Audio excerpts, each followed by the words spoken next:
வணக்கம். உங்களோட வாழ்க்கையில ஒண்ணு மட்டும் தெளிவா புரிஞ்சுக்கோங்க. இன்னைக்கு நீங்க பேசுற விஷயத்தையெல்லாம் ரொம்ப ஆவலா ரசிச்சு கேட்கக்கூடிய ஒரு சில உறவுகள் என்னைக்காவது ஒரு நாள் நீங்க பேசுறத தொல்லையா நினைக்கக்கூடிய காலம் கூட வரலாம். அதனால இன்னைக்கு இருக்கிற மனுஷங்க இப்படியே இருப்பாங்கன்னு நினைச்சிடாதீங்க. எல்லார்கிட்டயுமே அளவோட பேசுங்க, அளவோட பழகுங்க. அதுதான் உங்க வாழ்க்கைக்கு நல்லது. கடைசியில எல்லா அன்பையும் பாசத்தையும் ஒருத்தர் மேல வச்சுட்டு அவங்க என்னை ஏமாத்திட்டு போயிட்டாங்க, இவங்க என்னை ரொம்ப கஷ்டப்படுத்துற மாதிரி மனசு உடைஞ்சு போற மாதிரி பேசிட்டாங்கன்னு நீங்க வருத்தப்படுறதுல எந்த பிரயோஜனமும் கிடையாது. வருமுன் காப்போம்னு சொல்றோம் பாத்தீங்களா, அது நோய்க்கு மட்டும் கிடையாதுங்க, நம்மளோட மனசுக்கும் அதே விஷயம் தாங்க. வர்றதுக்கு முன்னாலேயே உங்களோட மனசை நீங்க ப்ரிப்பேரா வச்சுக்கோங்க. யார் வேணாலும் எப்படி வேணாலும் இருந்துட்டு போகட்டும், நான் நானா இருப்பேன் அப்படிங்கிற மைண்ட் செட் உங்களுக்கு இருந்துச்சுன்னு வச்சுக்கோங்களேன், எதை பத்தியும் நீங்க கவலைப்பட வேண்டிய அவசியமே கிடையாதுங்க. இந்த வாழ்க்கை இருக்கு பாத்தீங்களா, அது கொஞ்சம் கஷ்டமான தேர்வு தாங்க. கஷ்டமான அந்த பரீட்சை இருக்கு பாத்தீங்களா, இதுல பல பேரு அதிகமா தோல்வி அடைகிறதுக்கு காரணம் என்னன்னு கேட்டீங்கன்னா, அவங்களுடைய கேள்விக்கு அவங்க பதில் எழுத மாட்டாங்க. ஸோ இங்க எல்லாருடைய வாழ்க்கையிலுமே அவங்களுடைய கேள்வி தனித்தனிங்கிறது தெரியாம எல்லாரும் அடுத்தவங்களை பார்த்து காப்பி அடிக்கிறது. இதனாலதான் நிறைய பேரோட வாழ்க்கையில மேக்சிமம் தோல்வி அடைகிறதுக்கு காரணமே இதுதாங்க. அடுத்தவங்களை மாதிரி வாழணும், அடுத்தவங்களை மாதிரி லக்ஸூரியான லைஃப்பை என்ஜாய் பண்ணணும், இவங்கள மாதிரி டூர் போகணும், அவங்கள மாதிரி நகை வாங்கணும்னு அடுத்தவங்களை பார்த்து பார்த்து தயவு செஞ்சு வாழாதீங்க. ஸோ அவங்கள மாதிரி முன்னேறணும் அப்படிங்கிற எண்ணம் இருக்கத்தான் செய்யணும், அது நல்ல விஷயம்தான். அதுக்காக கடனை உடனே வாங்கியாவது அவங்கள மாதிரி வாழணும் அப்படிங்கிற ஒரு மைண்ட் செட் இருந்துச்சு அப்படின்னா தயவு செஞ்சு இதுக்கு மேல அதை மாத்திக்கோங்க. இதை நான் ஏன் சொல்றேன்னு கேட்டீங்கன்னா, நமக்குன்னு கடவுள் கொடுத்துருக்கிறத வச்சு அதை வச்சு நம்ம வாழ்க்கையில நாம எப்படி முன்னேறணும் அப்படிங்கிறத நீங்க யோசிக்கணுமே தவிர, அடுத்தவன்லாம் சூப்பரா வந்துட்டான்ப்பா, அவன் வாழ்க்கையில அவன் ஜெயிச்சுட்டான், நாம இன்னும் இப்படியே உட்கார்ந்துருக்குன்னு அடுத்தவங்களை பார்த்து பார்த்து பொறாமப்பட்டு வைத்தறிச்சல் படுறதுனால நமக்கு ஒண்ணுமே நடக்க போறது கிடையாதுங்க. நம்மளுடைய வாழ்க்கையில கடவுள் நமக்கு கொடுத்துருக்கிற அந்த கேள்விக்கு மட்டும் நம்ம பதில் எழுதுனா போதும்.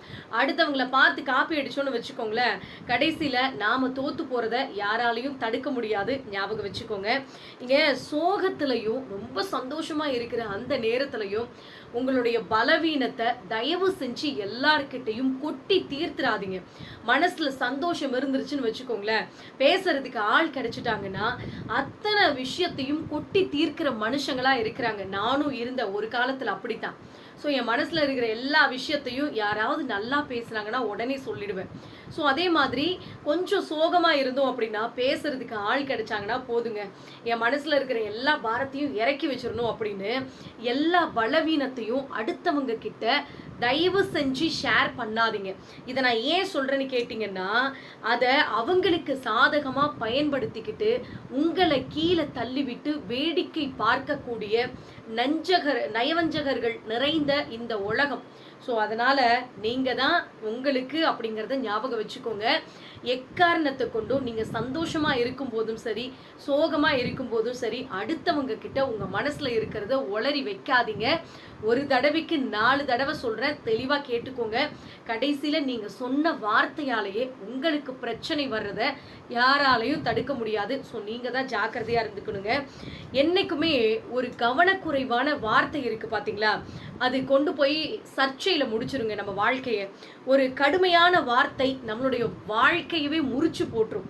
அதே மாதிரி ஒரு கசப்பான வார்த்தை வெறுப்பை வளர்க்க வச்சிடும். அடுத்தவங்க முன்னால என்னடா இவன் இப்படி பேசுறான்னு நம்மளை வெறுத்து போறதுக்கு அது ஒரு வழியா மாறிடுங்க. ஸோ வார்த்தைகள்ல என்னைக்குமே கவனமா இருக்கணும். எதை வேணாலும் பேசிடலாம், வாய் இருக்குதுங்கிறதுக்காக எதை வேணாலும் பேசிடலாம்னு நினைக்காதீங்க. கடைசியில நாம பேசின வார்த்தைகளே நமக்கு பிரச்சனையா முடியறதுக்கு கூட வாய்ப்பு இருக்கு. அதனால ஜாக்கிரதையா வார்த்தைகளை கையாளுங்க. ஒரே ஒரு காமெடி சீன் நம்ம வாழ்க்கையில பார்த்தோன்னு வச்சுக்கோங்களேன், டிவியில ஒரு காமெடி சீன் ஓடுது, இல்ல ஏதாவது ஒரு சிரிப்பு வர மாதிரியான சம்பவங்கள் நம்ம வாழ்க்கையில நடந்துச்சுன்னா அதை நினைச்சு விழுந்து விழுந்து சிரிப்போங்க. அதை நினைக்கிறப்பெல்லாம் நம்மளுக்கு சிரிப்பு வந்துகிட்டே இருக்கும். ஆனா பாருங்க, ஒரே ஒரு அந்த கஷ்டமான சீன் இருக்கு பாத்தீங்களா, நம்ம வாழ்க்கையில அந்த காமெடி சீனையே நினைச்சு நினைச்சு ஒரு 10 தடவை 20 தடவை சிரிச்சுக்கிட்டே இருக்கோம்ல, அதுக்கப்புறம் ஒரு அதுக்கு மேலே போகிறப்போ அதை நினச்சி பார்த்தா நம்மளுக்கு சிரிப்பு வராதுங்க. அதே மாதிரி தான் மனுஷனோட வாழ்க்கையில் வரக்கூடிய அந்த கஷ்டங்கள் ஒரு தடவை 2 தடவை நினைக்கிறீங்க சரி, அதை நினச்சி வேதனைப்படுறீங்க சரி, சும்மா சும்மா அதை நினச்சே வேதனைப்பட்டுக்கிட்டே இருந்தீங்கன்னு வச்சுக்கோங்களேன், அங்கே நடக்க போகிறது ஒன்றுமே இல்லை. உங்கள் மனசு தான் மறுபடி காயப்பட்டு அழுதுகிட்டு நீங்கள் தான் நிற்க போகிறீங்க.